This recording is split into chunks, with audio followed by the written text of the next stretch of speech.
All right, welcome back to Philippine Log Home Channel. We are in our Airbnb cabin. If you want to see a tour of this place, make sure you check out the video, How Much Does It Cost to Build a Log Cabin in 2025. Up there we have a tour of the place and we have the price on how much it costs to build this cabin from dirt to doorknobs. Now, we finalized this cabin in late April. So we were able to put it on Airbnb May 1st. It was the first time we put it on Airbnb. We didn't know how it was gonna go, if we'd make any money. All we know is we live 400 miles, 7 hours in North Dakota. And we're hoping that we can get enough Airbnb guests to at least make the mortgage payment. And I'm gonna tell you what the mortgage payment is on this place and what it costs to keep running, along with the total that we've made. So like I said, we started in May. We made $0. We put it up May 1st and we did not have one renter in May, but we did get some bookings for other months. So May, $0. 2 weeks into May, we had a person confirm they wanted it for 31 days. And when we book a full month, because our pay per day is $220 a day, $250 on the weekends. If you book for a week, you get like 15% off. If you book a month, you get 55% off. So you're not paying $7,000 for a month. It's more around that $3,200 to rent this out for a month. So that booking came in, so that was good, but that was until September. He rented it from September 1st to like September 30th. Like, it was booked. Like, great. So that helped, but it didn't help us for these next couple of months. So then 4 days later in May, we got another booking for 28 days in August. So we're pretty excited. We're getting these bookings, but we got nothing to help make our payments now. So that will come in down the road. So we did get some long-term rentals, which we're pretty excited about. And it definitely helped us out a lot. So May, $0, but we got some bookings for previous months. June, we rented 8 days for a total of $1,880. Now that was some weekends and it's all calculated in there. So that was the total between some weekdays and some weekends. 8 days, we made $1,880. Now July came and we rented it for 22 days for a total of $5,080. That was very good July. As soon as July hit, it started taking off beyond what we ever thought we would make. So July came and went, August came, and that's when we had one of those big bookings where a guy booked it back in May. And we rented August out for 30 days for a total of $6,840. Which is insane because we just came off July where we made $5,000. So August we made $6,880. September came and we rented out again for a long term, and that was 16 days. Oh, because that guy rented from half of August to half of September for his 30 days. So we had half his payment came in August and the other half came in September. So the back half of September, we rented 16 days for a total of $3,640. But then fall came. Summertime's over, everybody's back in school, everyone's back to work, it's cold out, nobody's fishing, hockey hasn't started yet. October came and we had 0 renters. But we did have a family member staying here who needed a place to stay weekly for $250 a week, which helped out tremendously rather than this place just sitting empty. So for a grand total for 6 months, we made a whopping $17,890 in 6 months of renting this on Airbnb. But we have expenses. That was just the grand total of the profit. Now let's get into the mortgage and bills.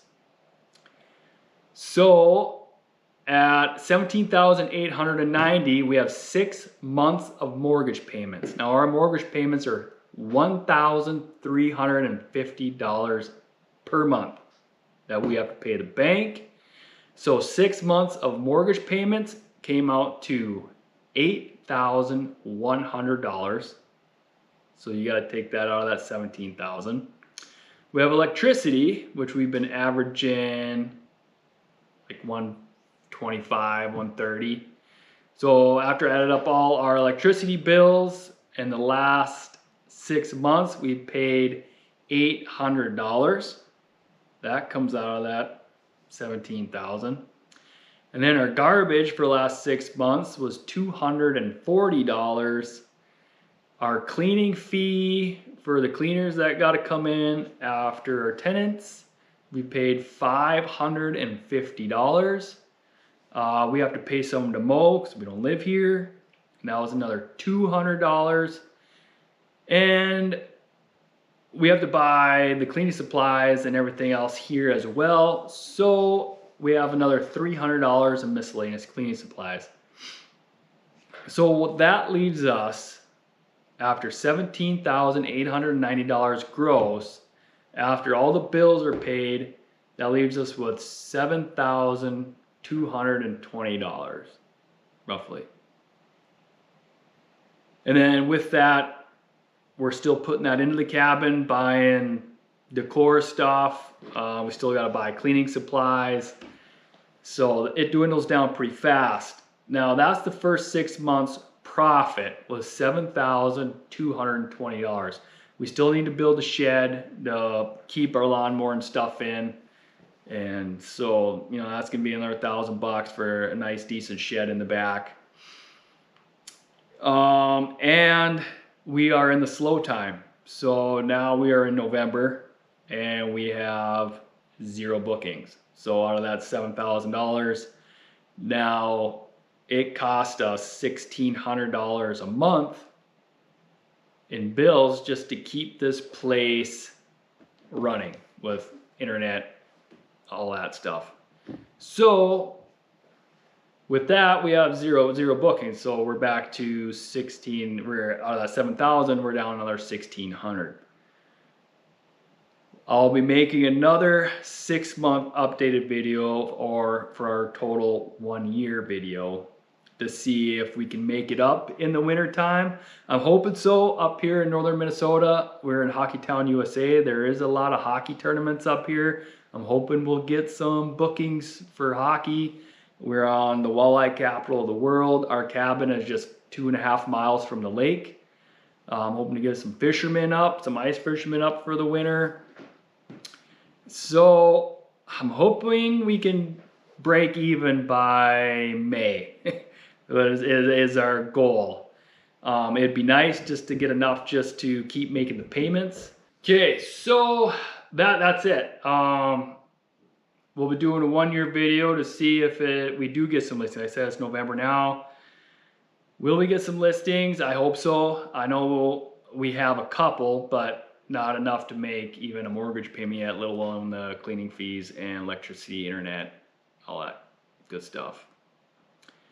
So, Airbnb, is it worth it? We're in small town Minnesota, 1,830 people, it's a city population. You know, it is a destination, tour destination a little bit with the lakes and the hockey town and all that. It is worth it if that is your plan. Like when we built this cabin, we live 400 miles away, so we just said, let's try Airbnb. It's been working out wonderful. We haven't had any bad guests yet. Every guest has loved the place. We've had 5-star reviews all the way through this summer. Everything's been going good. Now winter, I got to line up snow plowing, got that lined up, and you know, so far we're loving Airbnb. We don't have a bad issue. Everything runs pretty smooth through that. And yeah, so hit like and subscribe, and we will do a 1-year video coming up in May and see what the grand total is. Now for future projects, we're hoping if we do start making some money, I would like to build a garage up here just to help people out, especially in the winter time, to keep at least their windshields from freezing up. So hit that like and subscribe button, and we'll do a 1-year review. This is bare bones. Like, this is as blunt as I can make it. Those are actual prices. Like I said, this cabin's $1,600 a month every single month just to keep the lights on. So we need some bookings, and you know, so far it's looking pretty good. And I think we're pretty comparable with our prices in this area. So yeah, so hit that like and subscribe, and follow up with us on that 1-year video and see if we lost it all or maintain it. All right, see you guys in the next video.